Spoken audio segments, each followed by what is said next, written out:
مشکات المصابی حدیث نمبر 1۔ حضرت عمر بن خطاب رضی اللہ تعالیٰ عنہ بیان کرتے ہیں، رسول اللہ صلی اللہ علیہ وسلم نے فرمایا، تمام اعمال کا دار و مدار نیتوں پر ہے۔ ہر شخص کو وہی کچھ ملے گا جس کی اس نے نیت کی۔ بس جس شخص کی ہجرت اللہ اور اس کے رسول کی خاطر ہوئی تو اس کی ہجرت اللہ اور اس کے رسول کی خاطر، اور جس کی ہجرت حصول دنیا یا کسی عورت سے شادی کرنے کی خاطر ہوئی تو اس کی ہجرت اس کی خاطر ہے جس کی خاطر اس نے ہجرت کی۔ مشکات المصابی کی ایمان کے متعلق اگلی حدیث پیش خدمت ہے۔ حضرت عمر بن خطاب رضی اللہ تعالی عنہ بیان کرتے ہیں کہ ایک دن ہم صحابہ رسول اللہ صلی اللہ علیہ وسلم کی مجلس مبارک میں بیٹھے ہوئے تھے کہ اچانک ایک آدمی ہمارے درمیان آیا جس کا لباس نہایت صاف ستھرے اور سفید کپڑوں پر مشتمل تھا اور جس کے بال نہایت سیاہ چمکدار تھے۔ اس آدمی پر نہ تو سفر کی کوئی علامت تھی کہ اس کو کہیں سے سفر کر کے آیا ہوا کوئی اجنبی آدمی سمجھا جاتا،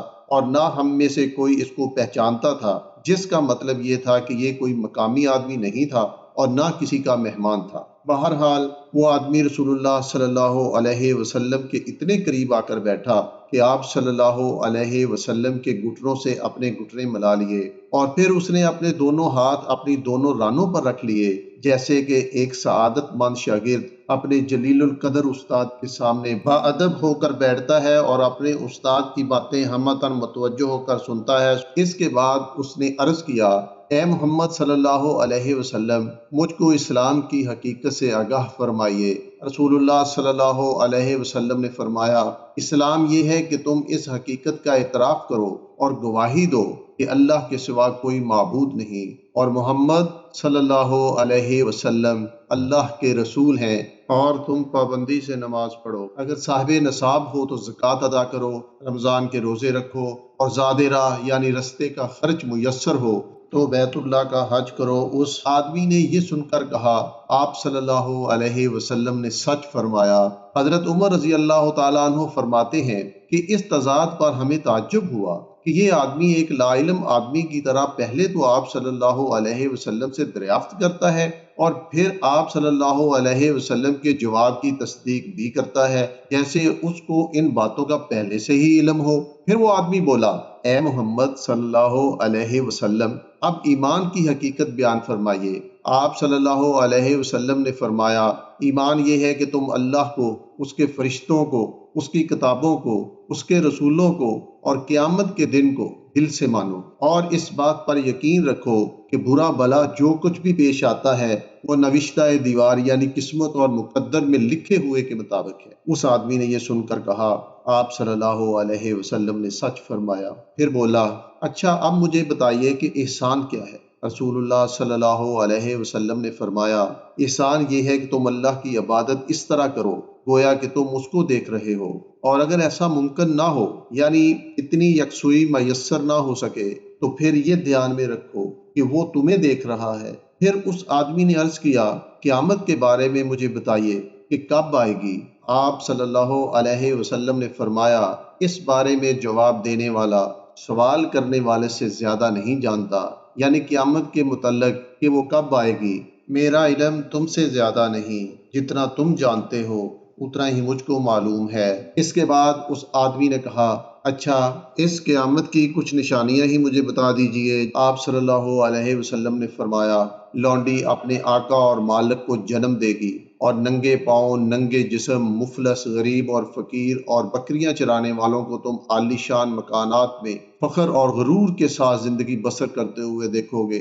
حضرت عمر رضی اللہ تعالیٰ عنہ فرماتے ہیں کہ اس کے بعد وہ آدمی چلا گیا، اور میں نے اس کے بارے میں آپ صلی اللہ علیہ وسلم سے فوراً دریافت نہیں کیا بلکہ کچھ دیر کا وقفہ کیا۔ پھر آپ صلی اللہ علیہ وسلم نے خود ہی مجھ سے پوچھا، عمر جانتے ہو سوالات کرنے والا آدمی کون تھا؟ میں نے عرض کیا، اللہ اور اس کا رسول صلی اللہ علیہ وسلم ہی بہتر جانتے ہیں۔ آپ صلی اللہ علیہ وسلم نے فرمایا، یہ جبرائیل تھے جو اس طریقہ سے تم لوگوں کو تمہارا دین سکھانے آئے تھے۔ اس روایت کو حضرت ابو ہریرہ رضی اللہ تعالی عنہ نے چند الفاظ کے اختلاف و فرق کے ساتھ بیان کیا ہے۔ ان کی روایت کے آخری الفاظ یوں ہیں، رسول اللہ صلی اللہ علیہ وسلم نے قیامت کی نشانیوں کے بارے میں جواب دیتے ہوئے فرمایا، کہ جب تم ننگے پاؤں، ننگے بدن اور بہرے گونگے لوگوں کو زمین پر حکمرانی کرتے دیکھو تو سمجھ لینا کہ قیامت قریب ہے، اور قیامت تو ان 5 چیزوں میں سے ایک ہے جن کا علم اللہ تعالیٰ کے سوا کوئی نہیں رکھتا۔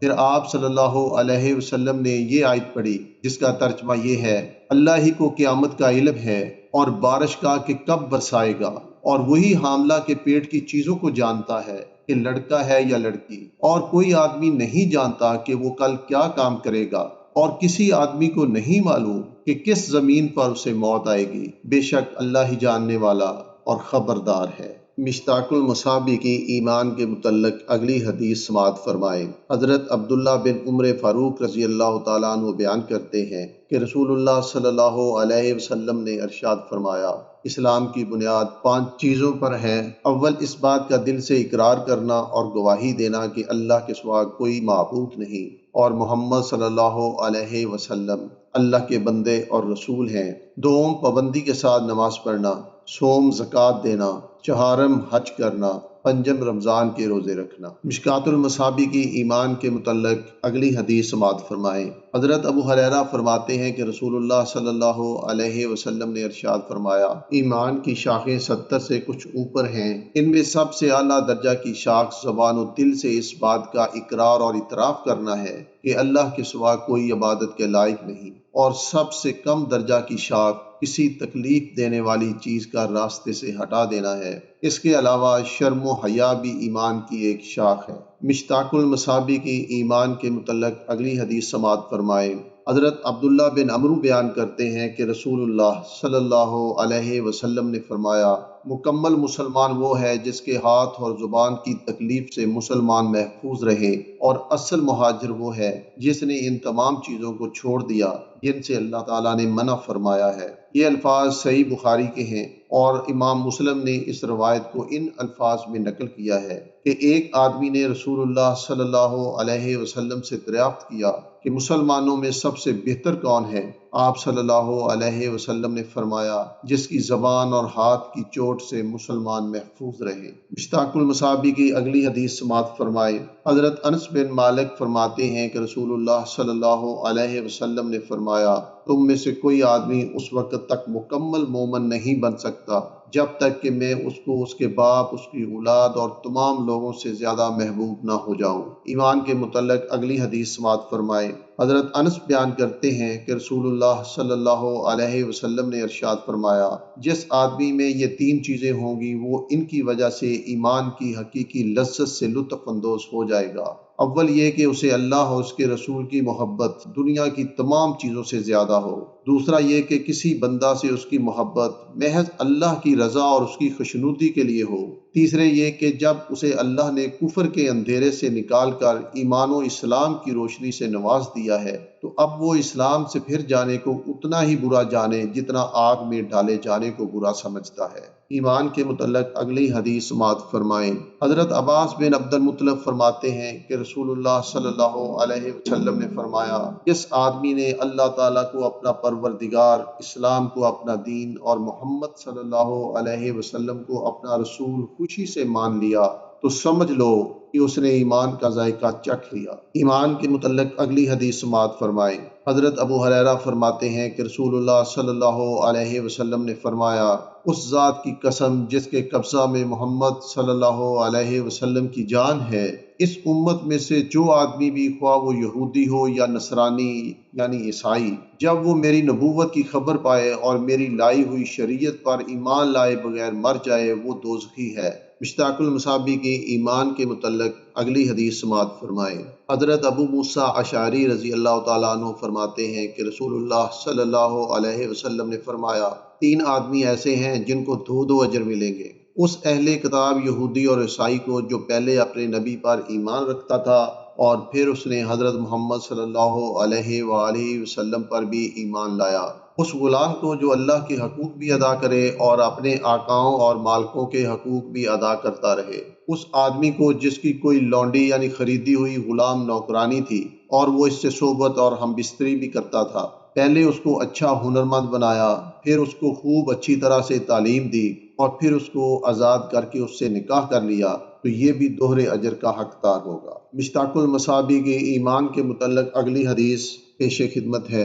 حضرت عبداللہ بن عمر بیان کرتے ہیں کہ رسول اللہ صلی اللہ علیہ وسلم نے فرمایا، مجھے اللہ تعالیٰ کی جانب سے حکم دیا گیا ہے کہ میں 3 دشمن لوگوں سے اس وقت تک جنگ کروں جب تک کہ وہ اس بات کی گواہی نہ دے دیں کہ اللہ کے سوا کوئی عبادت کے لائق نہیں اور محمد صلی اللہ علیہ وسلم اللہ کے بھیجے ہوئے رسول ہیں۔ اس کے علاوہ وہ نماز پڑھیں اور زکوٰۃ دیں، اور پھر جب وہ ایسا کرنے لگیں تو انہوں نے اپنی جان و مال کو مجھ سے بچا لیا۔ ہاں، جو پوچھ گچھ اسلامی قانون کے تحت ہوگی وہ اب بھی باقی رہے گی۔ اس کے بعد ان کے باطن اور اندر کا معاملہ اللہ کے سپرد ہے، وہ جانے کہ ان کا اسلام سچے دل سے تھا یا محض اپنی جان و مال کی حفاظت کے لیے دکھلاوے کا تھا۔